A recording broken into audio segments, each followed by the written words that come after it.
This is Helpscreen and this is how to add a Bank Card to Apple Wallet. So this is step-by-step guide, so follow along. So guys, in order for you to do this is first things first, you need to go to the device settings. And then after that, go to the wallet and Apple Pay. As you can see on the screen, under payment cards section, tap on add card and then tap on the type of card which best describe your situation. For this case, I'll go with debit or credit card and then just hit continue. After that, tap on enter card details manually.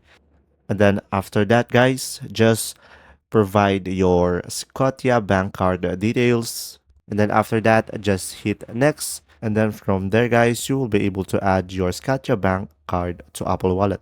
So guys, just follow the steps that I showed you on the screen and you should be able to successfully add it. And there you go, guys. If this video was helpful, please like and subscribe. And thanks for watching, guys. See ya!